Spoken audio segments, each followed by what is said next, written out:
Joining us now to talk about campaign 2016 is Senator Bernie Sanders. He's on the campaign trail in Santa Barbara.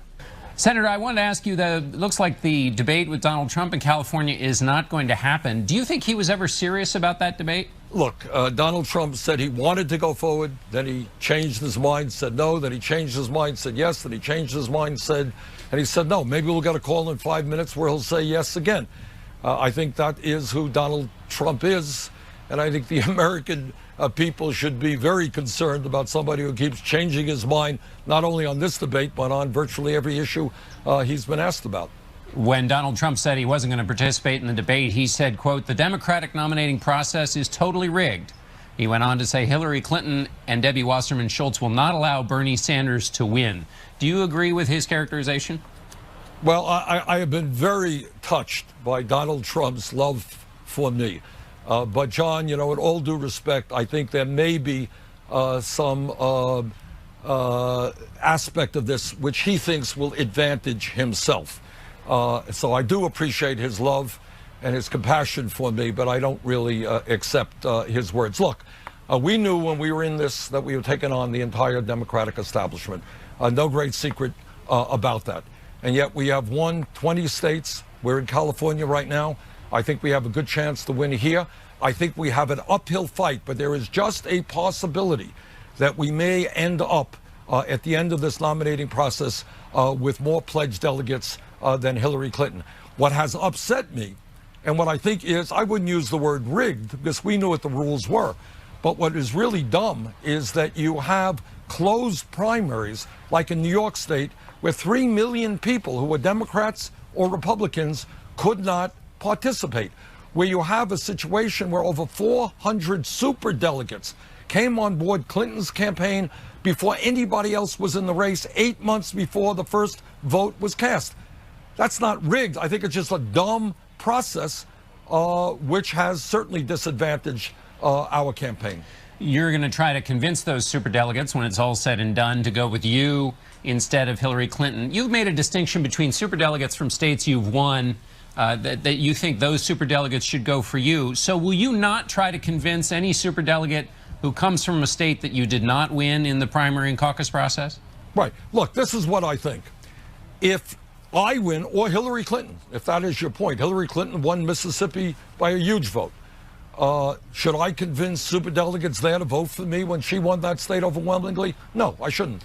But we won states, you know, like Washington, Alaska, Hawaii, New Hampshire, in landslide victories. And I do believe that the superdelegates, whether it's, you know, Clinton's or mine, states that we won, superdelegates in states where a candidate wins a landslide victory should listen to the people in those states and vote for the candidate chosen by the people. As you make your pitch to the superdelegates, I want to ask you about the developments on Hillary Clinton's emails, because you've said that you're sick of hearing about them, but there's now been an Inspector General's reports. New developments have now come out. I wonder if you still have the same feeling about those emails now that an official body has weighed in about Hillary Clinton's emails and her behavior.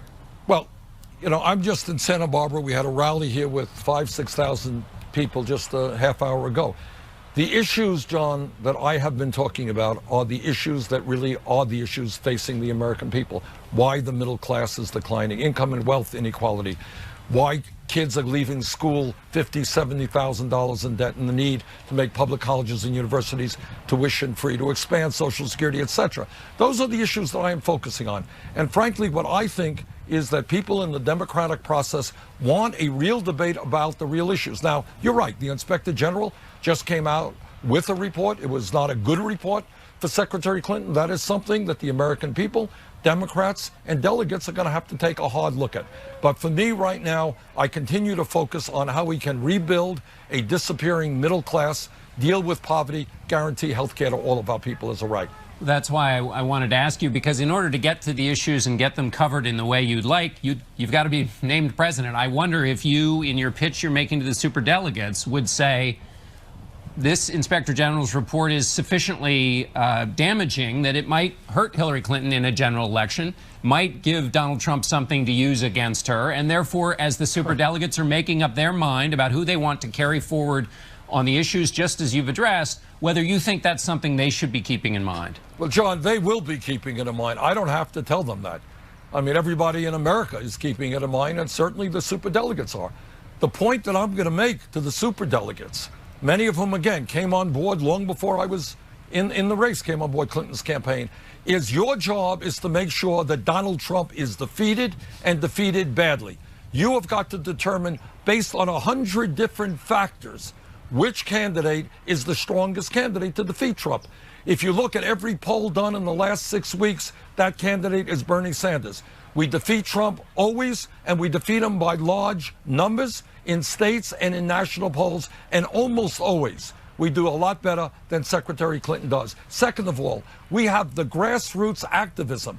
We have the energy and the enthusiasm in our campaign that Clinton's campaign, frankly, in my view, does not have, that can generate a large voter turnout in November.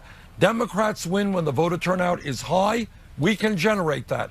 Republicans win when the voter turnout is low. Frankly, I don't know that Secretary Clinton's campaign can create a high voter turnout.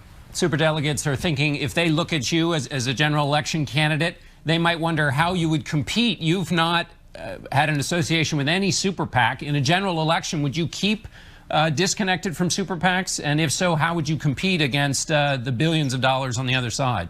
Well, you're right. The Republicans and the Koch brothers and Sheldon Adelson and all these billionaires will pour a whole lot of money into the campaign. We have done incredibly well so far in terms of fundraising by appealing to the middle class and working class of this country. We have gotten almost 8 million individual campaign contributions, $27 on average. That is what I will do in the general election. And I think instead of having 2 million contributors, that number will go up by 5-fold. So will win this campaign when you have 8-10 million people contributing $25-30 who are involved in the process, who are prepared to take on the big super PACs and the billionaires who will fund Trump's campaign. And so just quickly to button this up before I let you go, that means no super PACs for you if you were in the general election. Right. We will continue what we are doing. We will depend on the middle class, and an incredible number of small individual campaign contributions is how we'll fund our campaign, and is how we will win the national election. All right, Senator Bernie Sanders, thanks so much for being with us. Thank you, John.